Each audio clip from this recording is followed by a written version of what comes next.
El jefe del Bureau of Fire Protection designado na Ayala Fire Substation ya queda subject de reclamo de indiscriminate firing na misma estación de bombero miércoles de noche. El polis na Ayala ya identifica con el oficial de bombero como si Fire Inspector Usman Husin y Asmat, 43 años de edad, el jefe del VFP Substation na Ayala. Mismo el OIC City Fire Marshal Clincha, él endereza al lugar donde sucede el incidente y él le explica si por qué sucede el incidente. Con él, pero just recently, amo que la noche pregunta con la gente que tiene un poco problemática. El problema no es que me mira que si cuando tener que hablar, tiene que ir por casa del enfermo na pamilya ka kung tubilo, boss pa. Talk to him para sabi ka kami ko sa katel punot dulo if ele man kel, no?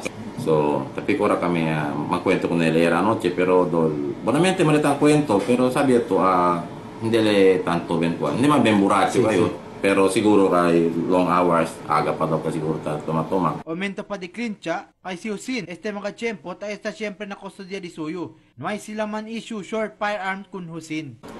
No hay kami actually government issued firearms. Except mga long firearms siguro, tiene los temas, but not all. Mga short firearms, either it is personal issue, personal purchase or license or cosa bali. Pero kung isayem, tino yung mira karga armas ever since. Pero, asigon ko na jefe del Ayala Police Station, Chief Inspector Karib Muaram, ta espera lang sila tiene anda otra vez man complain na dila station para pwede sila planta propio kaso con el mismo jefe del VFP Substation Ayala. Yun nga, no, at the time na inintay rin natin yung mga complainant laban against dun sa insidente. We will file a case against him, no, for indiscriminate or illegal discharge of firearm.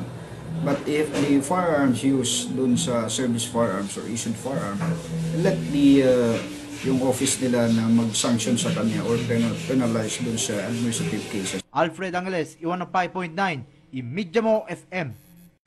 Thank you for watching this video. Like us on Facebook for more news update. Media Mo official Facebook page. Follow us on Twitter at eMediaMo. Watch us live through our website, www.emediamo.tv. For comments, suggestions, or any concerns, please feel free to email us at emediamo@gmail.com. You may subscribe on our YouTube channel, youtube.com/emediazamboanga. Subscribe now!